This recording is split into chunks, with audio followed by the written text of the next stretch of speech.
Hello बच्चों, कैसे हो आप सब। उम्मीद करते हैं आप सब बहुत बढ़िया होंगे। तो भैया नेक्स्ट लेक्चर हम स्टार्ट कर रहे हैं जीओसी का, और इसमें ज्यादा कुछ बाकी नहीं है नेक्स्ट लेक्चर में।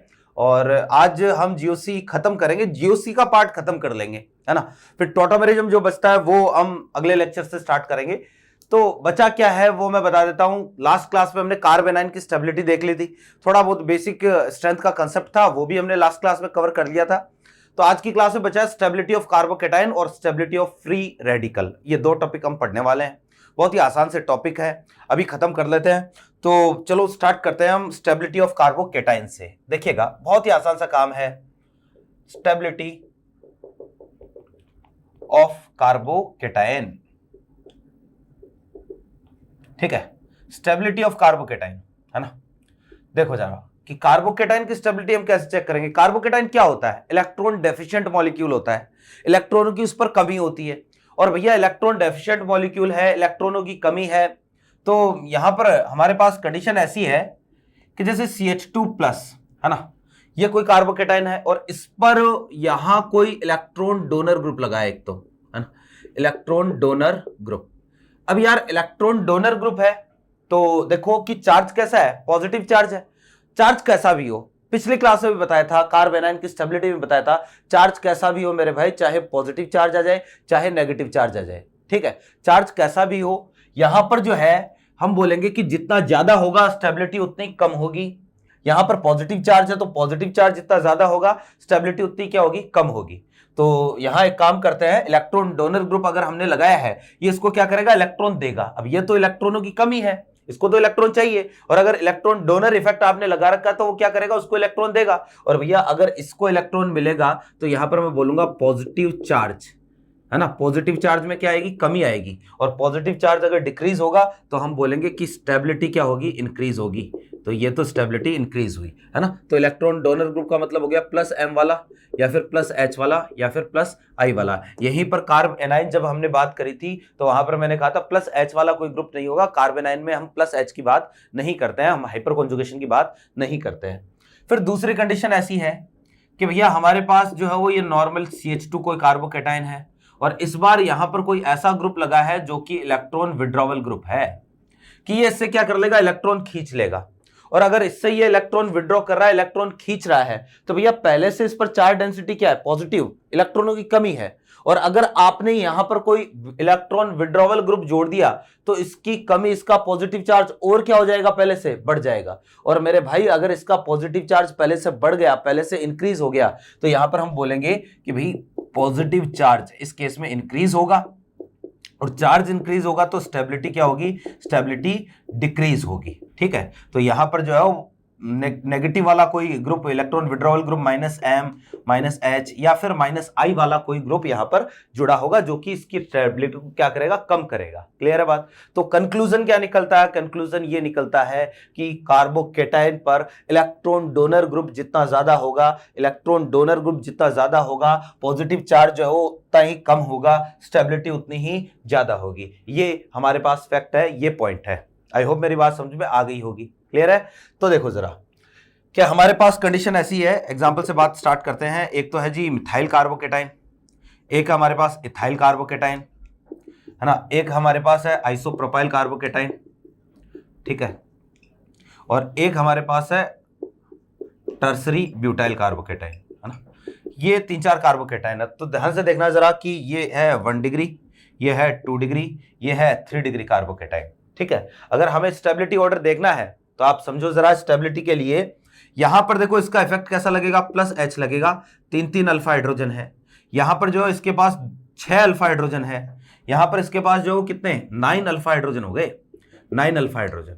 तो भैया अल्फा हाइड्रोजन बहुत ज्यादा हुआ, जितने ज्यादा अल्फा हाइड्रोजन होंगे स्टेबिलिटी उतनी ही ज्यादा होगी। तो इनमें स्टेबिलिटी का ऑर्डर ये रहेगा कि इधर से इधर जा रहा हूं तो +H इफेक्ट क्या हो रहा है, इंक्रीज हो रहा है, तो स्टेबिलिटी भी क्या होगी, इंक्रीज होगी। भैया सबसे ज्यादा स्टेबल ये वाला रहेगा। तो स्टेबिलिटी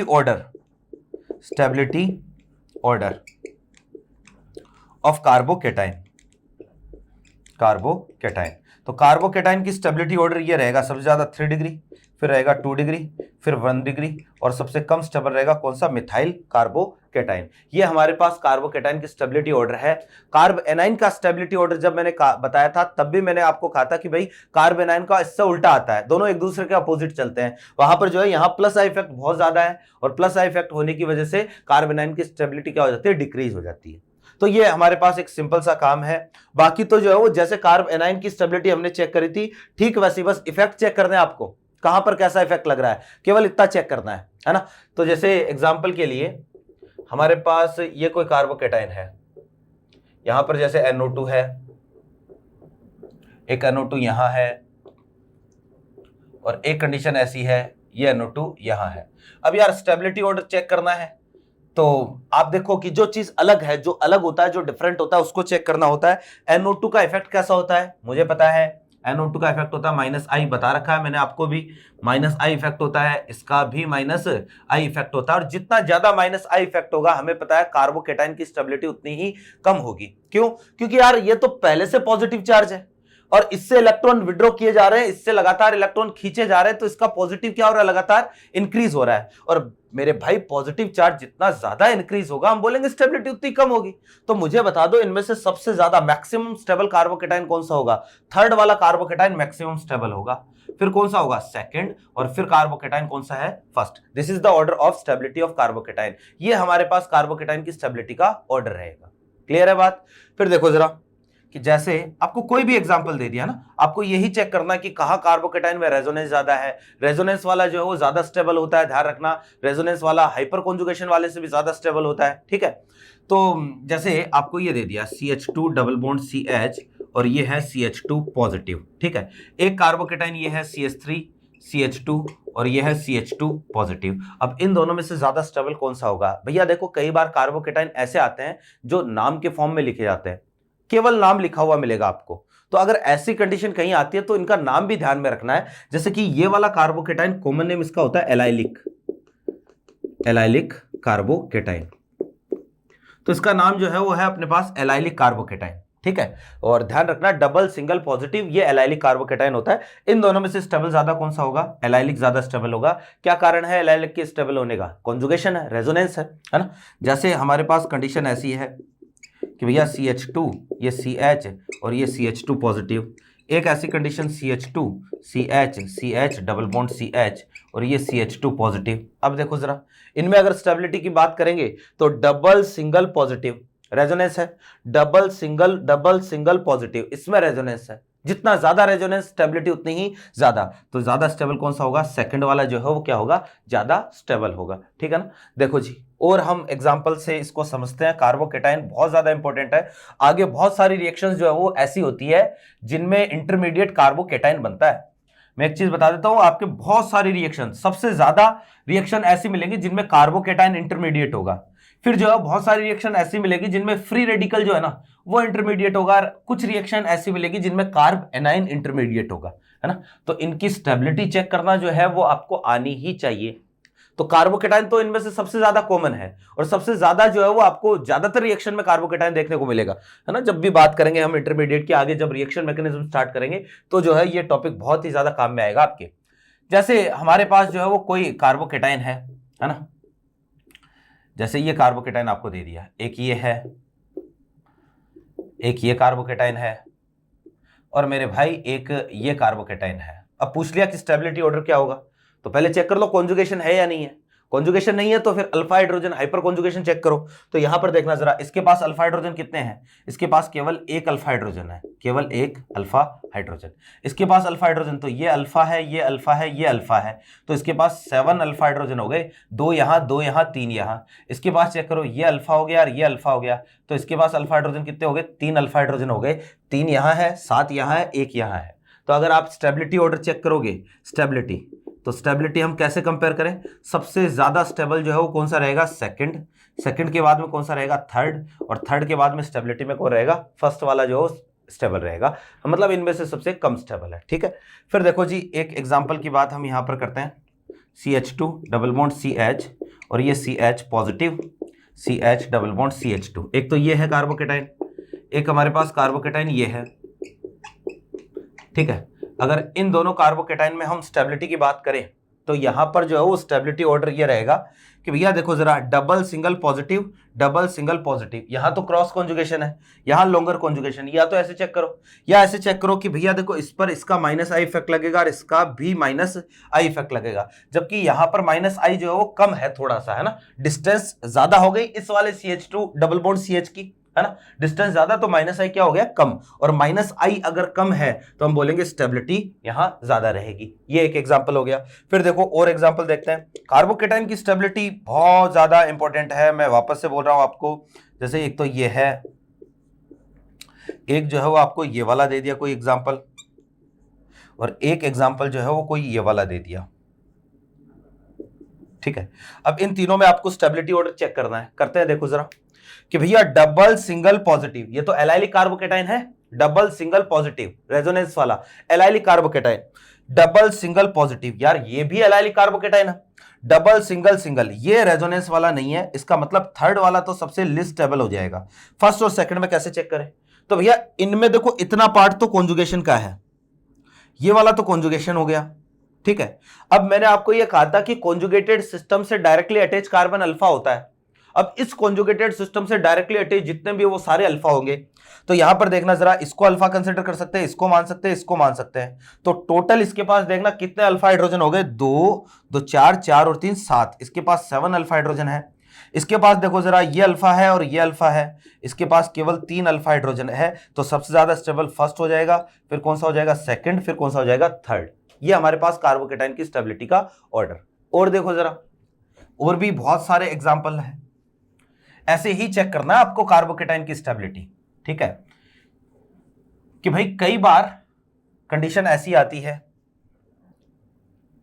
कि आपको जैसे बेंजाइलिक कार्बोकेटाइन, अच्छा रुको एक बार, है ना, आगे बढ़ने से पहले मैं आपको कुछ अलग एग्जाम्पल बता देता हूं, और बहुत ही ज्यादा इंपॉर्टेंट है, और इनमें से जो है कुछ एग्जाम्पल ऐसे हैं जो कॉन्ट्राडिक्टरी भी हैं, कुछ एग्जाम्पल है जिनमें कॉन्ट्राडिक्शन होता है कार्बोकेटाइन की स्टेबिलिटी में, है ना। और देखो क्या कौन से एग्जाम्पल है जो कॉन्ट्राडिक्टरी है, जो आपको ध्यान में रखने हैं, है ना। और अलग अलग जो है वो आप देखोगे कि कई नोट्स में जो है वो किस तरीके से ऑर्डर लिखा जाता है, कई जगह कैसे ऑर्डर लिखा जाता है, लेकिन यहाँ पर मैं जो बताऊंगा आपको वही ध्यान में रखना अगर आप यहाँ पर क्लास देख रहे हो तो, है ना। बाकी तो देखो राम भरोसे है। तो इधर आओ कि भैया ऐसा है, हमारे पास एक कार्बोकेटाइन है, जैसे ये है जी बेंजाइलिक कार्बोकेटाइन, है ना, कि भाई ये जो रेडिकल होता है ये आगे आपको खूब काम में आएगा, मैं बता रहा हूं, इसको बेंजाइलिक कार्बोकेटाइन बोलते हैं, benzylic carbocation, this is benzylic carbocation, ठीक है। अब ऐसा है कि ये जो रेडिकल होता है ना, इसका नाम ध्यान में रखना आपको, बेंजाइल रेडिकल होता है, दिस इज बेंजाइल, इस ग्रुप का नाम बेंजाइल ही होता है ना। जैसे यहां पर जो वो अगर इस फ्री वैलेंसी पर आप कुछ भी लगा दो, OH लगा दो तो ये बेंजाइल अल्कोहल हो जाएगा, NH2 लगा दो तो ये बेंजाइल एमीन हो जाएगा, हेलोजन लगा दोगे तो बेंजाइल हेलो बेंजाइल, मतलब जो है वो उसी के अकॉर्डिंग इसका नाम हो जाएगा। तो यहाँ पर ये बेंजाइल कार्बोकेटाइन है। एक है जी हमारे पास कार्बोकेटाइन है जिसको हम बोलेंगे 3 डिग्री कार्बोकेटाइन, ये 3 डिग्री कार्बोकेटाइन है। अब देखो कि बहुत सारी जगह जो है वो ऐसा लिखा जाता है कि 3 degree is more stable then benzylic carbocation, इसमें 9 अल्फा हाइड्रोजन होते हैं, कि 9 अल्फा हाइड्रोजन है, और 9 अल्फा हाइड्रोजन होने की वजह से इसमें हाइपर कॉन्जुगेशन इतना ज्यादा होता है कि ये रेजोनेंस वाले को डोमिनेट कर जाता है, ऐसा जो है वो कई जगह जो लिखवाया जाता है। लेकिन मैं एक चीज बता देता हूं, ये क्वेश्चन जो है वो एक बार जेई में आया हुआ है, तो आप इसको जो है वो यही मानोगे कि भाई बेंजाइलिक ज्यादा स्टेबल है, कॉन्ट्राडिक्टरी है, ध्यान रखना। मैं वापस से जो है ये बोलूंगा कि बहुत सारे लोग 3 डिग्री को ज्यादा स्टेबल बताते हैं, लेकिन कॉन्ट्राडिक्टरी है, तो यहां पर जो है मैं हमेशा जो है बेंजाइलिक को ही ज्यादा स्टेबल बताता हूं, कार्बोकेटाइन जो है बेंजाइलिक ज्यादा स्टेबल होगा 3 डिग्री से, क्लियर है बात। तो आप जो है वो बेंजाइलिक ही मान के चलना, और जो है वो अगर क्वेश्चन आए तो बेंजाइलिक ही सही करके आना है, benzylic is more stable then 3 degree, okay. फिर देखो कि हमारे पास एक और जो है वो एग्जाम्पल है कि एक तो है 3 डिग्री कार्बोकेटाइन, ठीक है, ये हो गया 3 डिग्री कार्बोकेटाइन, 3 डिग्री हो गया, और दूसरा हो गया जी हमारे पास ये वाला carbocation, this is allylic carbocation, allylic, ठीक है, अभी बताया था ये।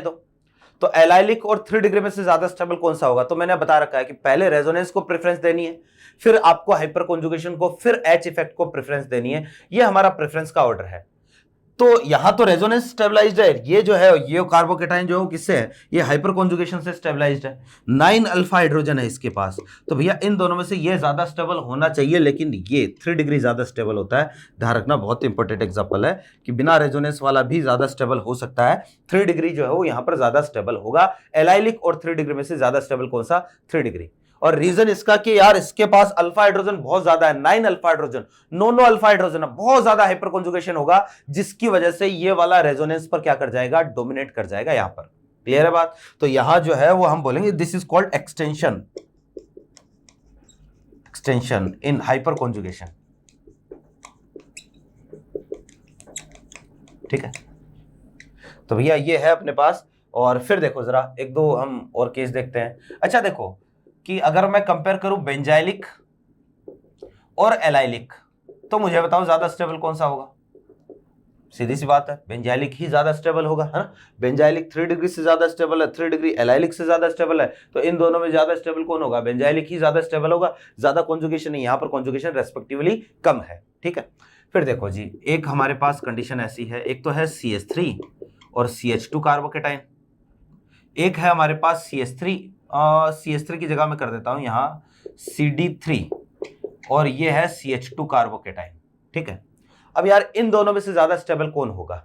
तो यहां समझना जरा कि इन दोनों में से अगर आप देखोगे तो मैंने आपको एक प्लस आई का ऑर्डर बताया था, सबसे ज्यादा होता है CT3, फिर CD3, फिर CH3 का सबसे कम होता है प्लस आई का, शुरू में GOC के पहले लेक्चर में, है ना। यहां CD3 है तो इसका प्लस आई ज्यादा है, तो ये ज्यादा स्टेबल होना चाहिए। लेकिन वही बात, अगर आपने पहले H चेक कर लिया, रेजोनेंस से पहले H चेक कर लिया तो आंसर गलत आएगा, H से पहले आपने I चेक कर लिया तो भी आंसर गलत आएगा। यहां पर भैया ये अल्फा है और इसके पास अल्फा हाइड्रोजन है कितने? 3, हाइपर कॉन्जुगेशन होगा।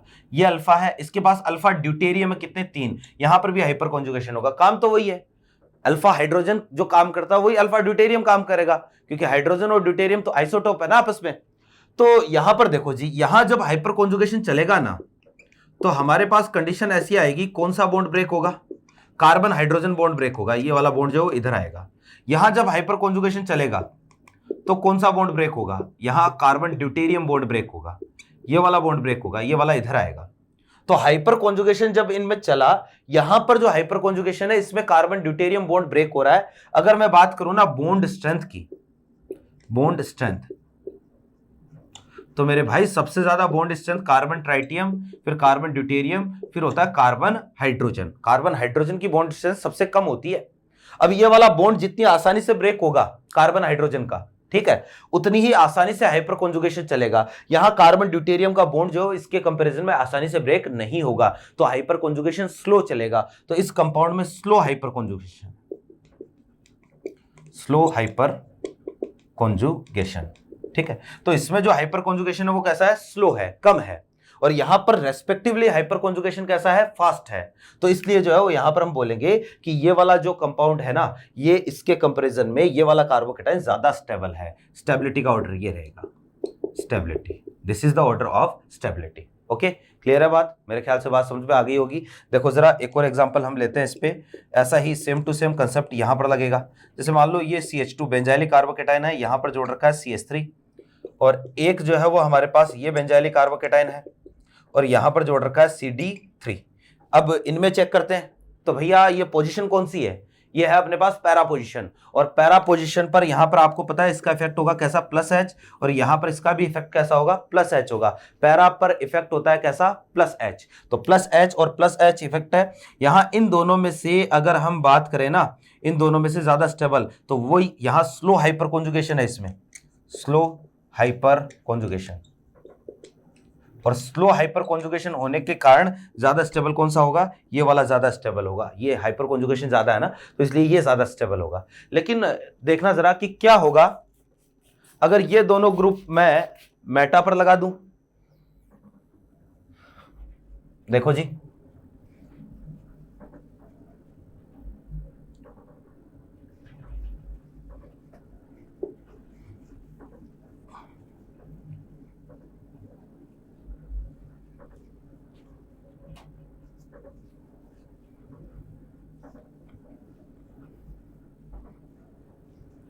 हाँ जी, देखना कि यार क्या होगा कि अगर ये दोनों ग्रुप जो है ना मैं मेटा पर ऐड कर दूं तो हमारे पास कंडीशन ऐसी आएगी कि एक तो ये है CH2 पॉजिटिव, यहां क्या आएगा CH3, और एक ये है, यहां है CH2 पॉजिटिव और यहां क्या आएगा CD3। क्लियर है बात? तो अब देखना जरा कि मेटा पर तो प्लस H होता नहीं है, मेटा पर तो केवल कौन सा होता है, प्लस I होता है। तो यहां इसका इफेक्ट इस बार है प्लस I और इसका भी इफेक्ट कैसा है, प्लस I। और प्लस I का जो ऑर्डर है ना, प्लस I का ऑर्डर ये रहता है, अभी बताया था CT3 सबसे ज्यादा, फिर आता है CD3, फिर आता है कौन सा CH3। ये हमारे पास प्लस I का ऑर्डर रहता है। ठीक है, तो भाई अगर इसका प्लस I ज्यादा है और कार्बोकेटाइन की स्टेबिलिटी हमें पता है प्लस I से क्या होती है, इंक्रीज होती है, तो यहां स्टेबिलिटी ऑर्डर ये वाला आएगा, ये ज्यादा स्टेबल है इस बार। ओके, क्लियर है बात? तो ये तो हुई एक बात। फिर देखो जरा, एक एग्जांपल है अपने पास। चलो पहले जो है इसी पर हम कुछ एग्जांपल और करते हैं जो बेंजाइलिक है, फिर ये वाला एग्जांपल हम लेंगे। इसको मैं मिटा रहा हूं।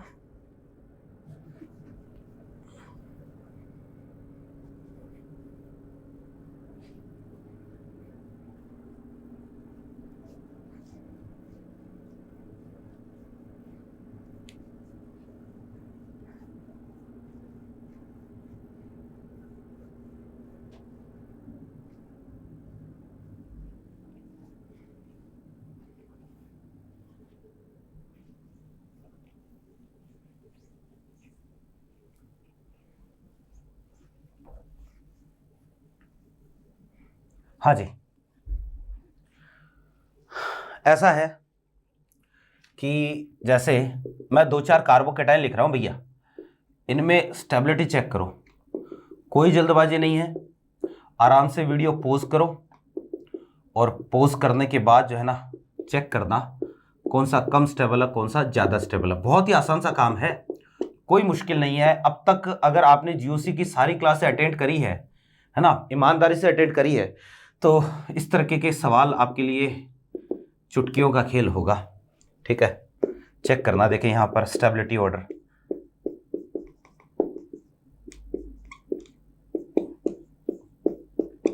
एक ये एग्जांपल हो गया अपने पास CH2 CH3, एक यहां पर जो है वो अपने पास है CH2 और यहां है CH3 और ये CH3। ठीक है, और एक ये एग्जांपल है CH2 पॉजिटिव CH3 और ये CH3 और ये CH3। ठीक है, ये हो गए। एक एग्जांपल और लिखूंगा, यहां देखना जरा, ये हुआ CH2, यहां है CH3, एक ये कंडीशन है CH2 पॉजिटिव, यहां है CH2 CH3, एक एग्जांपल ये है CH2 पॉजिटिव CH3 और CH3, और एक ये हो गया CH2 CH3 और ये CH3। ठीक है, ये हमारे पास 2-4 एग्जांपल है। एक और लिखता हूं, है ना, ध्यान दो जरा कि बेंजाइलिक कार्बोकेटाइन की स्टेबिलिटी के लिए आपको जो है ना ये सारे ऑर्डर पूछ सकता है। एक ये हो गया, एक हमारे पास यहां OCH3 है, एक कंडीशन ऐसी है CH2 और यहां पर हमारे पास OCH3 है, और एक कंडीशन है यहां पर CH2, this is CH3 not OCH3, और ये है CH3। ठीक है, अब देखो जरा कि अगर हम स्टेबिलिटी चेक करें तो प्लस H यहां पर है। ठीक है, 3 अल्फा हाइड्रोजन, वही बात है कि भाई इलेक्ट्रॉन डोनर इफेक्ट जितना ज्यादा आएगा ना, इलेक्ट्रॉन डोनर इफेक्ट, ठीक है, वहां हम बोलेंगे स्टेबिलिटी उतनी ही ज्यादा होगी। और इलेक्ट्रॉन विड्रॉवल इफेक्ट अगर आएगा, अगर कोई इलेक्ट्रॉन विड्रॉ करने वाला होगा, इलेक्ट्रॉन खींचने वाला, वहां स्टेबिलिटी उतनी ही कम हो जाएगी। तो यहां पर -m है, इसका +m इफेक्ट है, तो मुझे बताओ सबसे ज्यादा इलेक्ट्रॉन डोनर इफेक्ट किस में है? फर्स्ट में इसमें है +m, तो फोर्थ वाला सबसे ज्यादा स्टेबल होगा। इसके बाद में कौन सा आएगा? इसके बाद में ये वाला आ जाएगा सेकंड।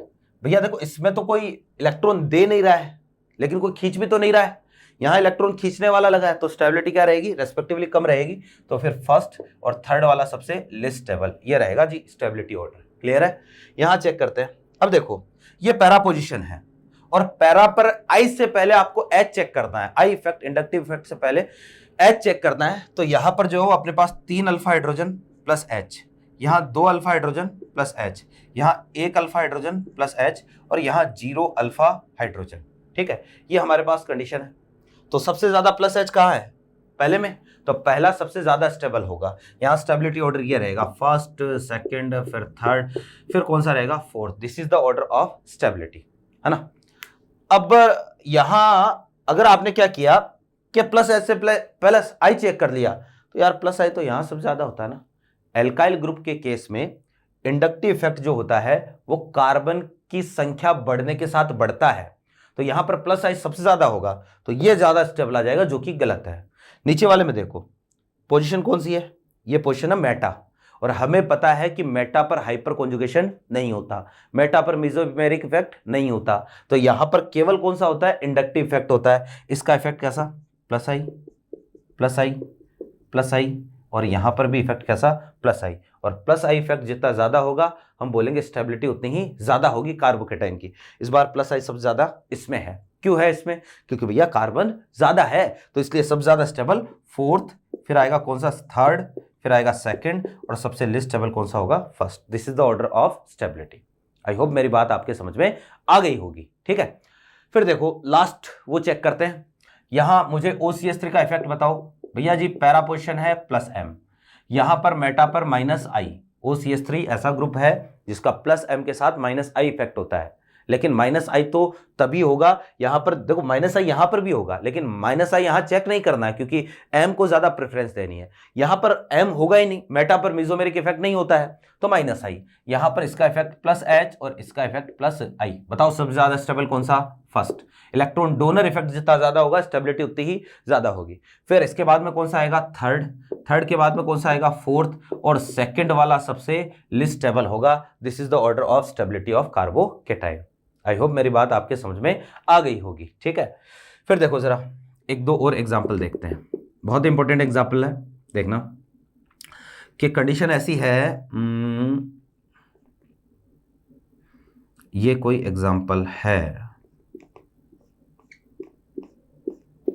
एक तो ये दे दिया आपको, ठीक है, एक ये कोई कार्बोकेटाइन है, एक ये कोई कार्बोकेटाइन है, और मेरे भाई एक ये कार्बोकेटाइन है। ये 4 कार्बोकेटाइन आपको दे दिए, ठीक है, और आपको पूछा कि स्टेबिलिटी का ऑर्डर क्या रहेगा। चेक करना जरा कि ये वाला carbocation double single double single double single positive single double single पूरे में कॉन्जुगेशन है, इसमें साइक्लिक कॉन्जुगेशन है। 6 पाई इलेक्ट्रॉन इसमें होंगे, 6 पाई इलेक्ट्रॉन के साथ कैसा है, ये एरोमेटिक है। ठीक है, तो ये एक एरोमेटिक कार्बोकेटाइन है। ठीक है, दूसरा वाला देखना double single positive single double, तो ये वाला जो है ना 4 पाई इलेक्ट्रॉन है, और ये वाला कैसा है, एंटी एरोमेटिक है। ठीक है, डबल सिंगल पॉजिटिव, ये वाला जो है रेजोनेंस वाला है, नॉन एरोमेटिक है, क्योंकि एंटी एरोमेटिक या एरोमेटिक होने के लिए पूरे कंपाउंड में साइक्लिक कॉन्जुगेशन होना चाहिए।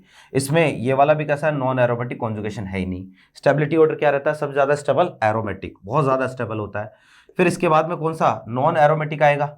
अब नॉन एरोमेटिक में भी रेजोनेंस वाला जो है वो ज्यादा स्टेबल होगा, फिर फोर्थ हो जाएगा, और सबसे कम कौन सा हो जाएगा, सेकंड वाला हो जाएगा। कई बार हमें कार्बोकेटाइन की स्टेबिलिटी इस तरीके से भी चेक करनी पड़ सकती है। ठीक है, फिर देखना कि अगर मान लो कई बार ऐसी कंडीशन भी आ जाती है, दोनों के दोनों ही एरोमेटिक दे दिए, है ना, तो हम क्या करेंगे, देखो जी क्या करेंगे।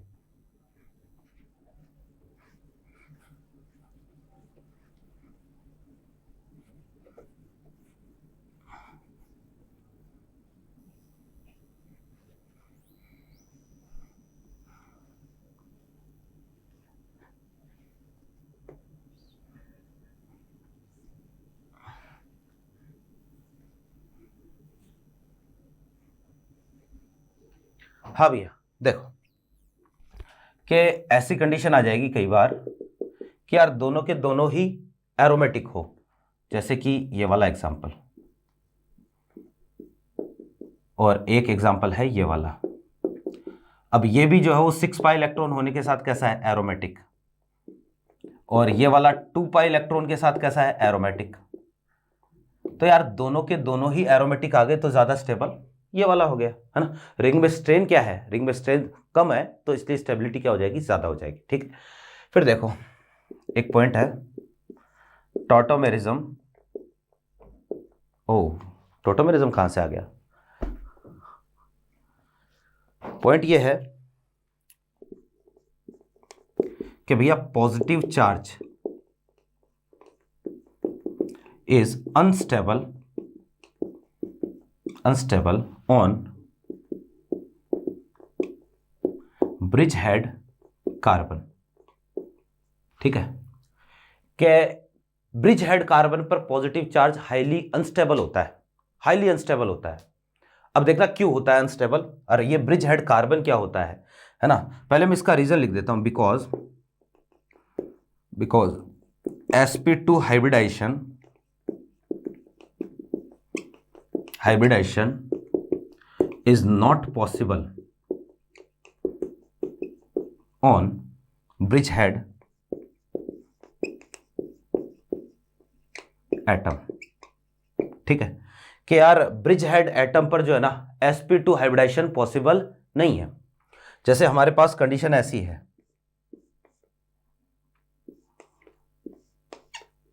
ठीक है, ये वाली कंडीशन है।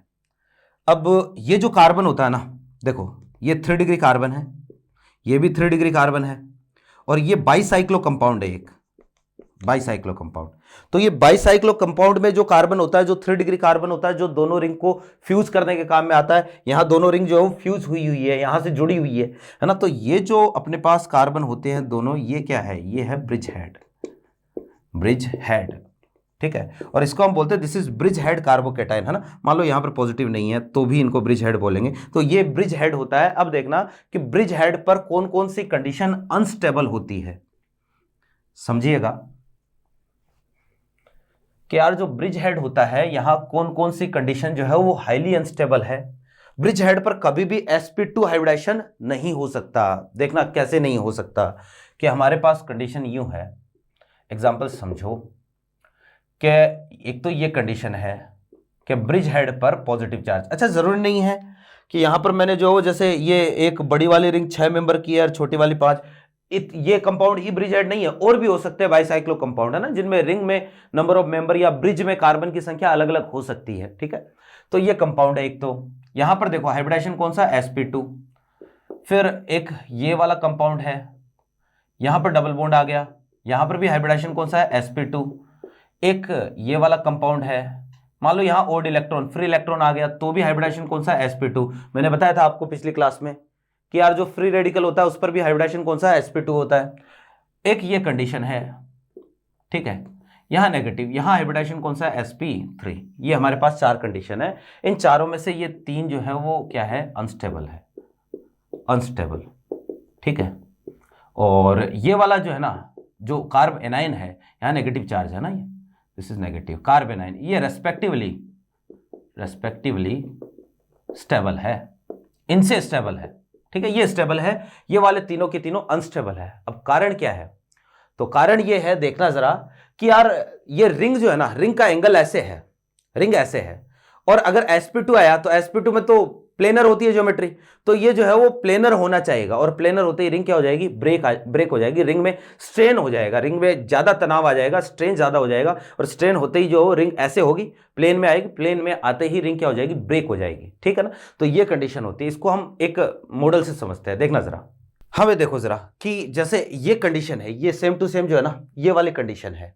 यहां पर आप ये देख पा रहे हो कि 2 हमारे पास जो है वो रिंग है और एक ब्रिज से आपस में जुड़ी हुई है ना। जैसे आप ये मानो कि टोटल जो है वो ये वाला कार्बन और ये वाला कार्बन, है ना, ये दोनों के दोनों कार्बन जो है वो ब्रिज कार्बन है, और ये वाला बीच वाला कार्बन है जिसने दोनों को क्या कर रखा है, जोड़ रखा है। ये ऐसी कंडीशन है ना, ये सेम टू सेम ऐसी कंडीशन है। ये दोनों कार्बन हो गए, एक कार्बन ऊपर की तरफ हो गया, ये दोनों कार्बन ब्रिज कार्बन हो गए। और अब इसकी ज्योमेट्री देखो आप, यहां पर जो है आप देख रहे हो कि कुछ एंगल बन रहा है, ये कुछ एंगल है, यहां पर कुछ एंगल है ऐसे, अब अगर यहां sp2 हाइब्रिडाइजेशन हो गया तो sp2 हाइब्रिडाइज होते ही ये वाला कार्बन एक ही प्लेन में आना चाहेगा। अभी आप देख रहे हो ये तीनों बॉन्ड झुके हुए हैं, टेट्राहेड्रल, 1 2 3 और ये 4, इन चारों को देखो तो पिरामिडल शेप दिखेगी आपको, ठीक है। लेकिन अगर जो है वो कंडीशन ऐसी हो गई कि यार यहां sp2 हाइब्रिडाइजेशन हुआ, इस कार्बन का हाइब्रिडाइजेशन sp2 होते ही ये तीनों कार्बन इसके प्लेन में आना चाहेंगे, और तीनों कार्बन जैसे ही प्लेन में आएंगे तो यहां से रिंग क्या हो जाएगी, ब्रेक हो जाएगी, तभी प्लेनरिटी आ सकती है। और रिंग अगर ब्रेक हो गई तो हम बोलेंगे कि स्टेबिलिटी इसकी क्या हो गई, खत्म हो गई, ये कंडीशन है। तो इसलिए हम बोलते हैं कि ब्रिज हेड पर ये तीनों चीजें हाईली क्या होती है, अनस्टेबल होती है, चाहे वो कार्बोकैटायन हो, चाहे वो डबल बॉन्ड हो, चाहे वो फ्री रेडिकल हो, ये तीनों के तीनों क्या होंगे, हाईली अनस्टेबल होंगे। क्लियर है बात? तो ये है। फिर आप देखना, जरा समझना इसको, कई बार एग्जाम्पल पूछ लेता है, जैसे यार एग्जाम्पल के लिए आपको ये दे दिया है ना, एक कार्बोकैटायन ये है, एक कार्बोकैटायन आपको ये दे दिया, और एक कार्बोकैटायन आपको ये दे दिया, और पूछ लिया कि यार इन तीनों में स्टेबिलिटी का ऑर्डर क्या रहेगा, जैसे ये वाला है ना, तो इन तीनों में स्टेबिलिटी का ऑर्डर क्या रहेगा। तो ये वाला तो ब्रिज कार्बोकैटायन है, ये तो बहुत ही कम स्टेबल है, हाईली अनस्टेबल है, तो दूसरा वाला तो सबसे लिस्ट स्टेबल हो जाएगा। यहां पर देखो अल्फा हाइड्रोजन कितने हैं, इसके पास 2, ये वाला अल्फा हाइड्रोजन, ध्यान रखना ब्रिज हेड का जो अल्फा हाइड्रोजन होता है ना, वो जो है वो हाइपर कॉन्जुगेशन पार्टिसिपेट नहीं करेगा। क्यों नहीं करेगा, वही बात कि यहां हाइड्रोजन है, हाइपर कॉन्जुगेशन होगा तो यहां डबल बॉन्ड आ जाएगा, और डबल बॉन्ड आ जाएगा तो वो तो अनस्टेबल कंडीशन होगी, है ना। ऐसी कंडीशन आ जाएगी अपने पास कि यार इसमें हाइपर कॉन्जुगेशन आप चलाओगे, और आपने अगर इस वाले हाइड्रोजन को हाइपर कॉन्जुगेशन में लगा दिया तो ये वाला बॉन्ड इधर शिफ्ट होगा, यहां पर क्या आ जाएगा, डबल बॉन्ड, जो कि पॉसिबल नहीं है। समझे बात को? तो जो है वो यहां पर ये 2 अल्फा हाइड्रोजन ऐसे हैं जो कि हाइपर कॉन्जुगेशन में पार्टिसिपेट कर सकते हैं, और यहां पर एक ही अल्फा हाइड्रोजन ऐसा है जो कि हाइपर कॉन्जुगेशन में पार्टिसिपेट कर सकता है। तो सबसे ज्यादा स्टेबल कौन सा रहेगा, फर्स्ट, फिर रहेगा कौन सा, थर्ड, और सेकंड जो है वो सबसे लिस्ट स्टेबल होगा यहां पर। क्लियर है बात? फिर देखो एक और हम यहां एग्जांपल देखते हैं, हमारे पास एक तो ये वाला कार्बोकैटायन है, ठीक है, एक है जी ये वाला कार्बोकैटायन, एक है भैया मेरे ये कोई कार्बोकैटायन है, और एक है हमारे पास ये वाला कार्बोकैटायन, ठीक है। तो ये 4 कार्बोकैटायन है, आपको पूछ लिया स्टेबिलिटी ऑर्डर क्या रहेगा, तो मुझे बताओ सबसे ज्यादा स्टेबल, ध्यान दो जरा, डबल सिंगल पॉजिटिव, इसमें कॉन्जुगेशन है, डबल सिंगल पॉजिटिव, ये तो एलाइलिक कार्बोकैटायन है और इसमें कॉन्जुगेशन नहीं है। और ये वाला देखना जरा कि डबल सिंगल पॉजिटिव डबल, ये वाला जो कार्बोकैटायन है ना, ये यहां पर हाईली अनस्टेबल होगा, अनस्टेबल, इसको हम बोल देते हैं साइक्लिक बेंजीन कार्बोकैटायन, ठीक है। ये क्या होता है, ये बहुत ही कम स्टेबल होता है। एक तो डबल बॉन्ड कार्बन पर जो है वो पॉजिटिव चार्ज है, डबल बॉन्ड कार्बन की इलेक्ट्रोनेगेटिविटी ज्यादा होती है, तो ज्यादा इलेक्ट्रोनेगेटिव पर पॉजिटिव चार्ज कम स्टेबल होता है। दूसरा यहां हाइब्रिडाइजेशन देखो sp, यार बेंजीन रिंग में sp हाइब्रिडाइजेशन होते ही रिंग क्या करने की खुल जाएगी, ऐसे बॉन्ड ब्रेक हो जाएंगे सारे के सारे, क्योंकि sp हाइब्रिडाइजेशन में ज्योमेट्री प्लेन ये होती है लीनियर 180 डिग्री का एंगल, तो भैया ये तो पॉसिबल नहीं है ना। हाईली अनस्टेबल कार्बोकैटायन होता है cyclic benzene carbocation, highly unstable carbocation है। तो अब इन तीनों में स्टेबिलिटी कंपेयर करें तो सबसे ज्यादा थर्ड होगा, फिर सेकंड, फिर फर्स्ट, और फोर्थ वाला तो बहुत ही कम स्टेबल हो जाएगा कार्बोकैटायन, ठीक है ना। अभी हम क्या बात कर रहे हैं, हम कार्बोकैटायन की स्टेबिलिटी की बात कर रहे हैं भैया, कुछ इंपॉर्टेंट से कार्बोकैटायन है अपने पास। अभी लास्ट में हम क्या करेंगे, इन सबको मिला के एक जनरल ऑर्डर भी बनाएंगे कार्बोकैटायन की स्टेबिलिटी का, एक जनरल ऑर्डर आता है स्टेबिलिटी ऑफ कार्बोकैटायन, और बहुत काम में आएगा, देखो जरा। तो ये हो गई भैया जी सारी बातें, ब्रिज हेड वाला देख लिया हमने, है ना, एरोमेटिक वाला देख लिया, फिर हमने जो साइक्लिक बेंजीन वाला कार्बोकैटायन वो भी अनस्टेबल होता है, ठीक है। अच्छा यहीं पर अभी जो है वो हमने जो चीज बोली कि ज्यादा इलेक्ट्रोनेगेटिव पर पॉजिटिव चार्ज कम स्टेबल, कम इलेक्ट्रोनेगेटिव पर नेगेटिव चार्ज कम स्टेबल, ठीक है। तो इसी कंसेप्ट को काम में लेते हुए अगर मैं आपसे पूछूं कि यार यहां कार्बोकैटायन की स्टेबिलिटी का ऑर्डर क्या होगा, इनमें मुझे बताओ स्टेबिलिटी का ऑर्डर क्या रहेगा, सबसे ज्यादा स्टेबल कौन सा होगा, फर्स्ट, फिर सेकंड, फिर थर्ड। क्या कारण है, कारण आपके सामने है कि कारण यही है कि भाई यहां जो है वो ये वाला sp2 हाइब्रिडाइज है ना, या फिर सिंगल बॉन्डेड कार्बन इलेक्ट्रोनेगेटिविटी कम, डबल बॉन्डेड कार्बन इलेक्ट्रोनेगेटिविटी थोड़ी ज्यादा, और यहां इलेक्ट्रोनेगेटिविटी और ज्यादा, जितनी ज्यादा इलेक्ट्रोनेगेटिविटी होगी स्टेबिलिटी उतनी ही कम हो जाएगी, ठीक है। फिर देखो जरा केस ऑफ बैक बॉन्डिंग, यहीं पर केस ऑफ बैक बॉन्डिंग। ठीक है, कई बार कुछ कार्बोकेटाइन ऐसे होते हैं जिनमें बैक बॉन्डिंग हो जाती है, और बैक बॉन्डिंग बहुत ज्यादा स्टेबल वाला कार्बोकेटाइन बनता है बैक बॉन्डिंग से, है ना। जैसे यूं समझना, हमारे पास कंडीशन ऐसी है, एक तो है NH2 और ये है CH2+, एक है हमारे पास OH और ये है जी CH2+। ऐसी कंडीशन जब भी आए कि भैया लोन पेयर सिंगल बॉन्ड फिर पॉजिटिव चार्ज, ये बैक बॉन्डिंग की कंडीशन होती है। Lone pair single bond positive charge back bonding की कंडीशन है, या यूं कहो ये कॉन्जुगेशन ही तो होता है, रेजोनेंस ही तो है एक तरीके का। तो यहां ये वाला लोन पेयर इधर आके इसको बैक बॉन्डिंग से स्टेबल कर देगा, यहां पर भी लोन पेयर इधर आके बैक बॉन्डिंग से स्टेबल कर देगा। अब सवाल ये, इन दोनों में से ज्यादा स्टेबल कौन सा होगा? तो मेरे भाई इन दोनों में से ज्यादा स्टेबल नाइट्रोजन वाला होगा। नाइट्रोजन बढ़िया डोनर है ऑक्सीजन की बजाय, तो जितनी जल्दी लोन पेयर देगा ना पॉजिटिव चार्ज को, उतना ही ज्यादा स्टेबल कार्बोकेटाइन होगा। ठीक है ना। जैसे एग्जांपल के लिए हमारे पास ऐसी कंडीशन है, CH3, यह है NH और यहां पर आपको दे दिया CH पॉजिटिव, CH2 पॉजिटिव, एक हमारे पास CH3O और यहां पर सेम टू सेम ऐसा ही है। ये वाला जो इसमें भी बैक बॉन्डिंग होगी और भैया इसमें भी बैक बॉन्डिंग होगी, ये वाला ज़्यादा स्टेबल होगा। ठीक है। और अगर जो है वो ऐसा एक और है, जैसे CH3O और यहाँ CH2 पॉजिटिव, अगर ऐसा है, ये वाला सबसे कम स्टेबल हो जाएगा। एक तो बैक बॉन्डिंग भी नहीं है, दूसरा यहाँ पर OCH3 का माइनस हाई भी लग रहा है, जो इसको और कम स्टेबल कर रहा है। ठीक है। जैसे भैया हमारे पास कंडीशन ऐसी है कि ये समझो Cl और ये Cl, ठीक है, और यहाँ है CH2 पॉजिटिव। एक तो ये कंडीशन है, या यहाँ पर जो है मैं फ्लोरीन जोड़ देता हूँ तो ज़्यादा ठीक रहेगा। ये फ्लोरीन और ये फ्लोरीन, एक ये कंडीशन है C फ्लोरीन और ये फ्लोरीन, ठीक है, और ये पॉजिटिव चार्ज है यहाँ पर। अब पूछ लिया कि यार इनमें से ज़्यादा स्टेबल कौन सा होगा, तो देखो ज़रा कि देखने पर लग रहा है यार फ्लोरीन का माइनस आई तो बहुत ज़्यादा है, और माइनस आई यहाँ पर क्योंकि ज़्यादा है तो स्टेबिलिटी क्या होनी चाहिए, कम होनी चाहिए। लेकिन भैया यहाँ पर जो कंडीशन ऐसी है, फ्लोरीन के पास लोन पेयर होने के कारण फ्लोरीन क्या करेगा, इसके साथ बैक बॉन्डिंग कर लेगा, तो ये बैक बॉन्डिंग वाला कार्बोकेटाइन है, जबकि इसमें बैक बॉन्डिंग नहीं होगी, तो ये वाला जो है वो क्या होगा, ज़्यादा स्टेबल होगा। ठीक है। तो ये हो गई भैया अपने पास कार्बोकेटाइन की स्टेबिलिटी। अब एक और कार्बोकेटाइन होता है, ठीक है, जो आपको ध्यान में रखना है और बहुत ही इंपॉर्टेंट कार्बोकेटाइन है, ध्यान रखना, बहुत हाईली स्टेबल होता है, जो है साइक्लोप्रोपाइल मिथाइल। देखो जी क्या कार्बोकेटाइन है, cyclopropyl methyl.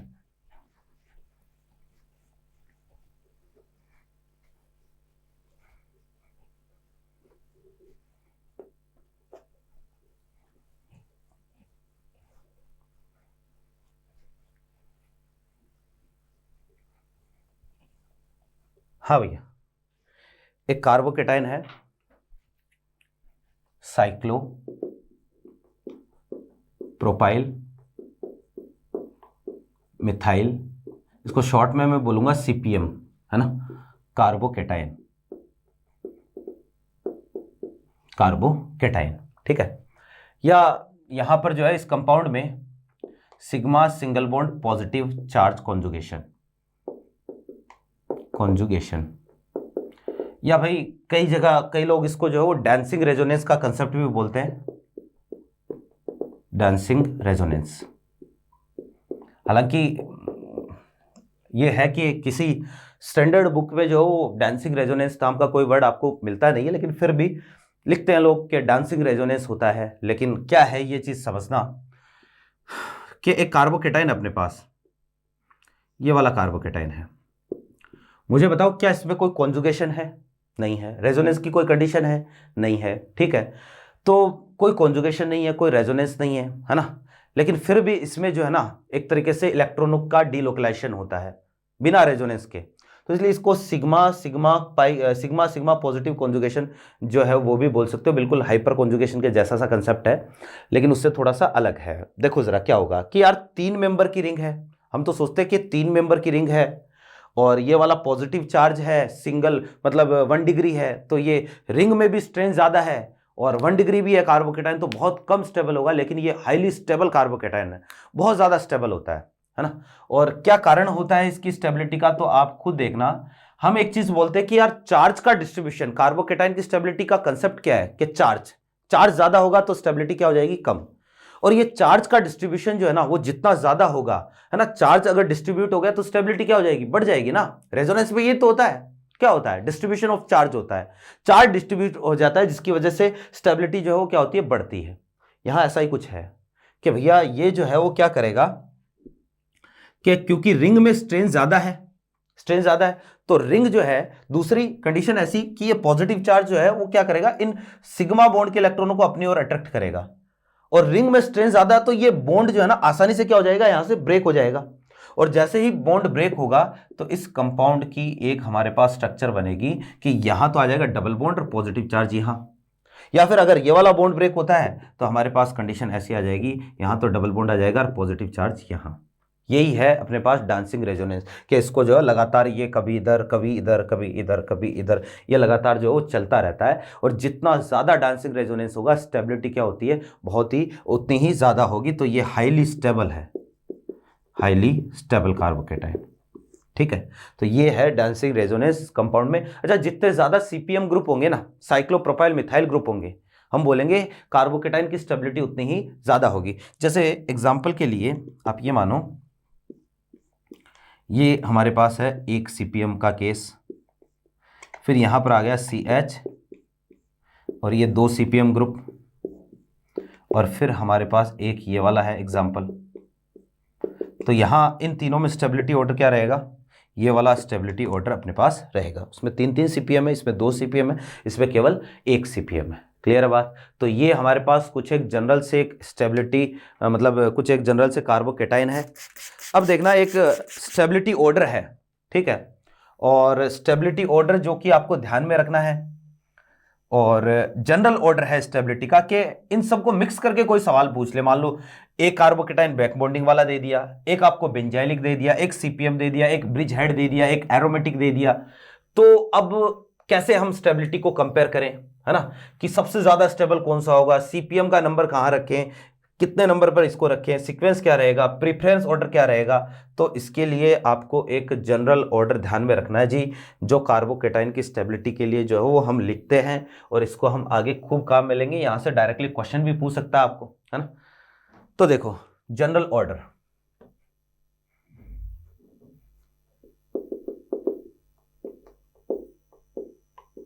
General order of stability of carbocation.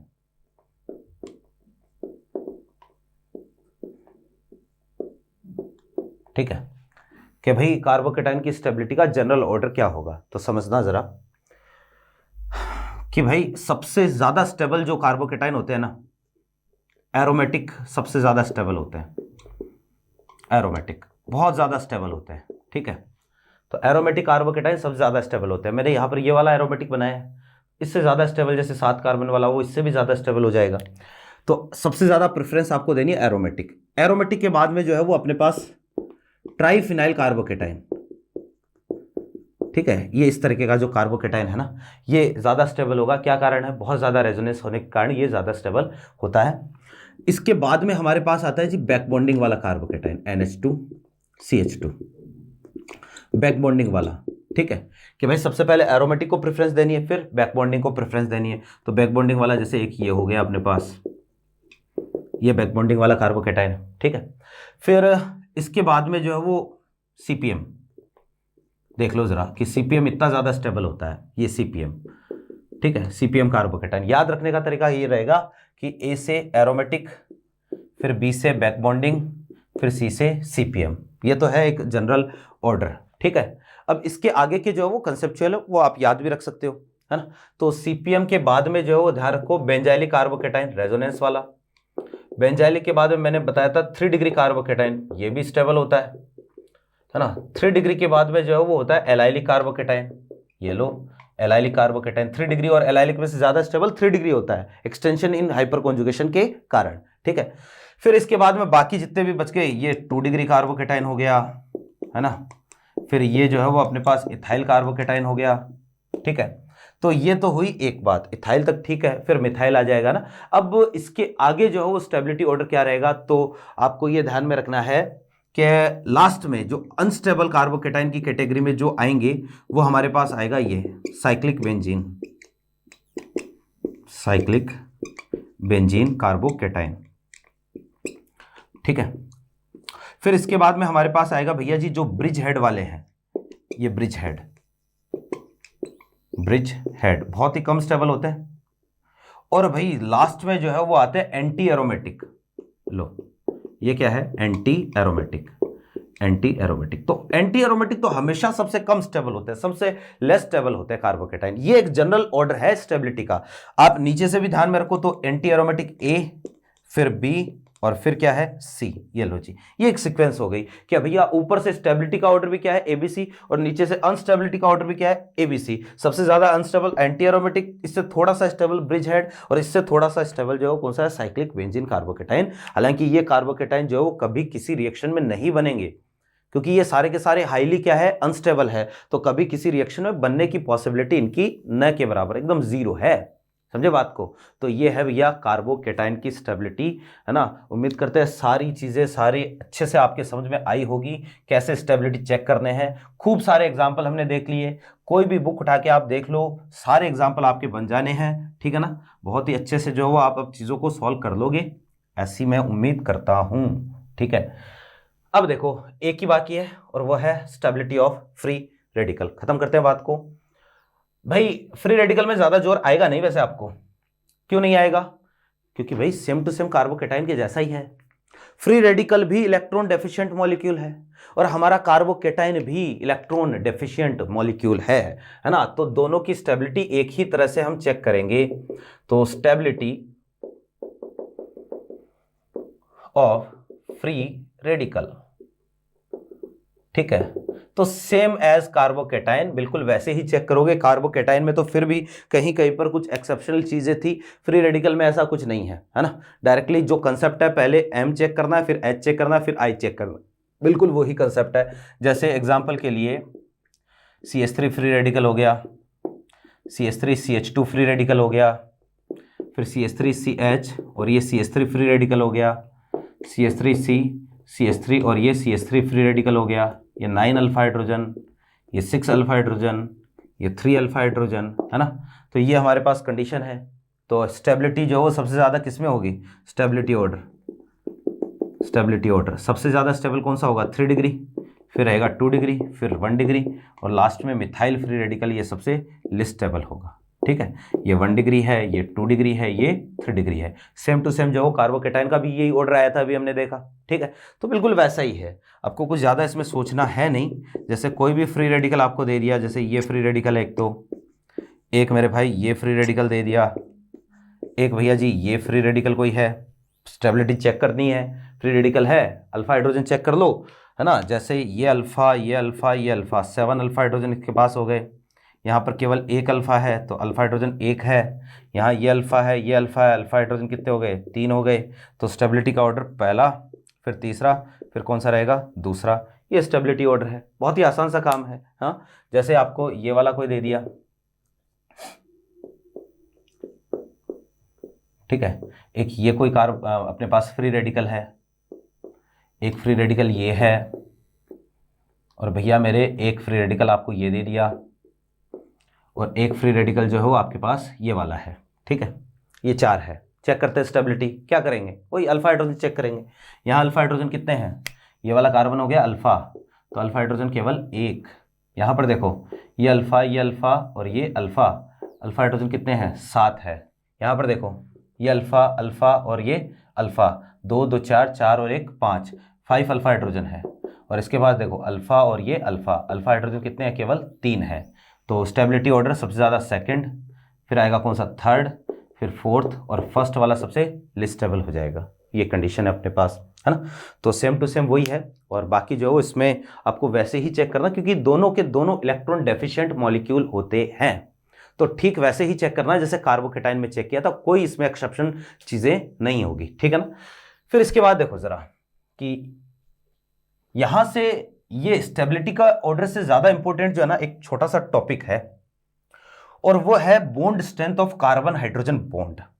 ठीक है, ये टॉपिक है, छोटा सा टॉपिक है, bond strength of carbon hydrogen bond.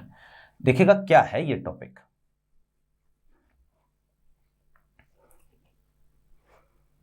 देखो ये इसी से रिलेटेड होता है और आपको क्वेश्चन खूब मिल जाएंगे, इस पर खूब क्वेश्चन दिखेंगे एग्जाम में भी, जो क्वेश्चन यहां से पूछे जाते हैं।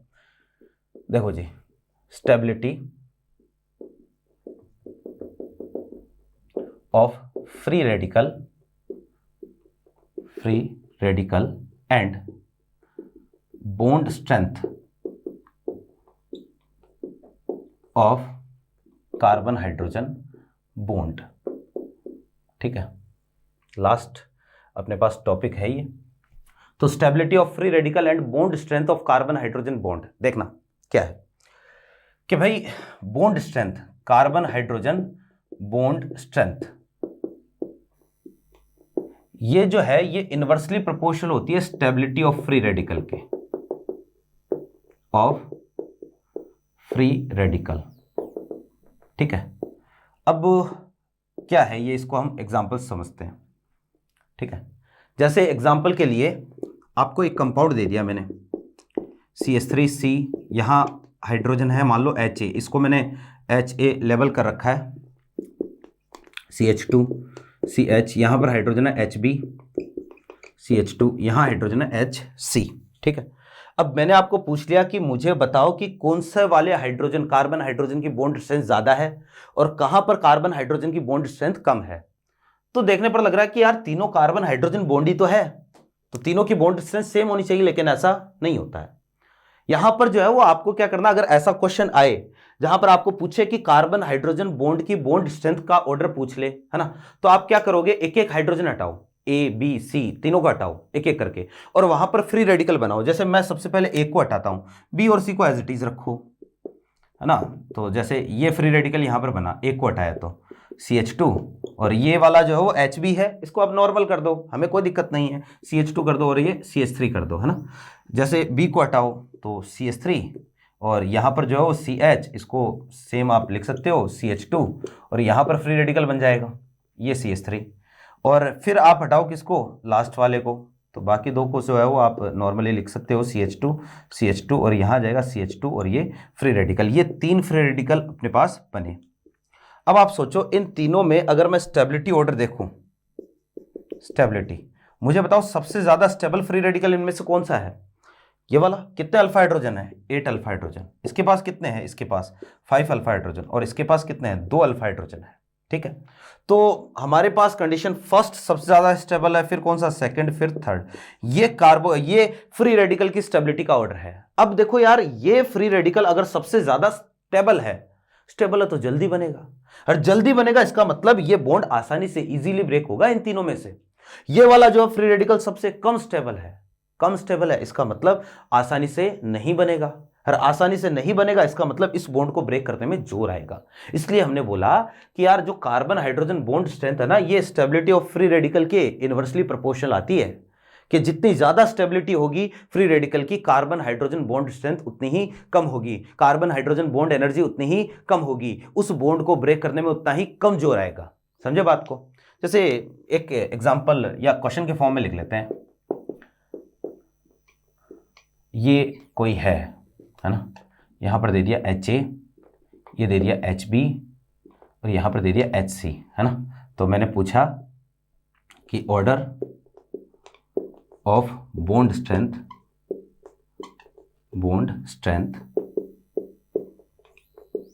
Of carbon hydrogen. ठीक है, तो वही सेम क्वेश्चन, और कार्बन हाइड्रोजन बॉन्ड स्ट्रेंथ का ऑर्डर। तो हम सबसे पहले क्या करेंगे, एक एक करके तीनों जगह फ्री रेडिकल बनाओ। ये तो दे रखा है HA, ये दे रखा है HB, और ये क्या है HC, तीनों जगह फ्री रेडिकल बनाते हैं। पहले मैं HA को हटाता हूं, तो HA को हटाओगे तो जो फ्री रेडिकल बनेगा ना वो ये वाला यहाँ पर बनेगा। फिर मैं HB को हटाता हूँ, तो HB को हटाऊंगा तो फ्री रेडिकल ये यहाँ पर बनेगा। फिर मैं HC को हटाता हूँ, तो HC को हटाऊंगा तो फ्री रेडिकल ये यहाँ पर बनेगा। ये तीन फ्री रेडिकल है, 1 2 और ये 3। तो अगर आप इनमें स्टेबिलिटी ऑर्डर देखोगे तो वही अल्फा हाइड्रोजन बताओ, यहाँ अल्फा हाइड्रोजन कितना है, 1, केवल एक अल्फा हाइड्रोजन है। यहाँ अल्फा हाइड्रोजन कितने हो गए, 7 अल्फा हाइड्रोजन हो गए, 3 3 6 और एक 7। यहाँ अल्फा हाइड्रोजन कितने हो गए, 5 अल्फा हाइड्रोजन हो गए। तो स्टेबिलिटी ऑर्डर क्या रहेगा, सबसे ज़्यादा स्टेबल सेकंड, सेकंड के बाद में थर्ड, फिर कौन सा, फर्स्ट। ये तो स्टेबिलिटी ऑर्डर है। तो bond strength, carbon hydrogen bond strength, तो कार्बन हाइड्रोजन बॉन्ड स्ट्रेंथ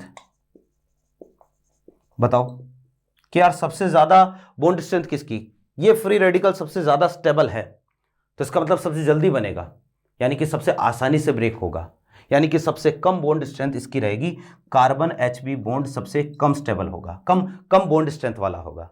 फिर इसके बाद में ये वाला स्टेबल है, तो इसके बाद में कौन सा आएगा अपने पास, कार्बन HC बॉन्ड आएगा, ठीक है, और carbon HA bond, carbon HA bond ये सबसे मुश्किल से ब्रेक होगा, बॉन्ड स्ट्रेंथ सबसे ज्यादा होगी किसकी, कार्बन HA बॉन्ड की, ठीक है। तो भैया ये है GOC। उम्मीद करते हैं पूरी GOC आपके अच्छे से समझ में आई होगी। किसी लेक्चर में थोड़ा बहुत भी डाउट हो तो जो है वो आप एक बार उसको दोबारा देखो, रिवाइंड करके देखो, बार बार देखो, है ना, कि बार बार जब देखोगे तो चीज़ें जो हो समझ में आएगी। NCERT जो है वो उसमें ध्यान रखना, मैं हो सकता है कहीं पर कोई लिखने में गड़बड़ हो जाए, कई बार जो हो सकता है कि सामने कोई टोकने वाला नहीं होता है, तो कोई जो है वो क्वेश्चन ऐसा हो जाए जो मैं यहाँ जल्दीबाजी में गलत कर दूँ, या बोल कुछ और रहा हूँ लिख कुछ और रहा हूँ, ऐसा भी हो सकता है ना। तो उन सब चीज़ों को आप इग्नोर करें, और अगर ऐसी कोई मिस्टेक आपको लगती है तो आप कमेंट करके बता सकते हैं, अगर एडिट हुआ तो वो मैं जो हो एडिट करवा दूंगा, ठीक है ना। और भैया फाइनली एक ही चीज़ है कि NCERT में जो भी चीज़ें लिखी हुई है लास्ट में वही सही होगी, चाहे NCERT में कुछ भी लिखा हो, मैंने यहाँ पर कुछ भी बताया हो, NCERT में जो लिखा है वही सही होगा। हालांकि डिफरेंस जो है वो कहीं आएगा नहीं, लेकिन वही बात है कि जल्दीबाजी में गड़बड़ हो सकती है, ठीक है। और एक चीज़ कि भाई अब GOC में कंसेप्चुअली कोई चीज़ बाकी नहीं है, टोटोमेरिज्म आपके स्ट्रक्चरल आइसोमेरिज्म का पार्ट है, वो हम कवर करेंगे 2 लेक्चर में, जो है वो हम टोटोमेरिज्म को खत्म करेंगे, ठीक है ना। फिर हम नेक्स्ट चैप्टर स्टार्ट करेंगे रिएक्शन मैकेनिज्म, ठीक है। तो ये है, और यहाँ से जो है वो हम नेक्स्ट क्लास में कंटिन्यू करेंगे। आप चैनल को शेयर करें, शेयर करें, क्यों, क्योंकि भाई हमें ज़्यादा से ज़्यादा बहुत सारे बच्चों तक पहुँच बनानी है ना। और क्योंकि केमिस्ट्री की वजह से किसी भी बच्चे का सिलेक्शन नहीं रुकना चाहिए। कोशिश कर रहे हैं जल्दी रोज़ क्लास डालने की, टाइम पर क्लास डालने की, क्लास रोज़ 8 बजे आ जाती है, ठीक है ना। अब कभी जो है वो कोई काम हो जाता है, कभी एडिटर छुट्टी पर होता है, कभी जो है मेरे कोई पर्सनल काम हो जाता है, ठीक है ना, तो उसकी वजह से क्लास मिस हो जाती है, लेकिन ऐसी पॉसिबिलिटी बहुत ही कम होती है। अब ये मान के चलो वीक में जो है वो संडे को जो है वो क्लासेस नहीं होती है, संडे को क्लास नहीं आएगी, बाकी संडे को छोड़ के जो वीक डेज में जो रोज़ क्लास आती है शाम को 8 बजे, ठीक है ना। तो यहाँ से जो है वो हम कंटिन्यू करते हैं नेक्स्ट क्लास में। तब तक के लिए खूब पढ़ाई करें, अपने स्वास्थ्य का ध्यान में रखें। Thank you.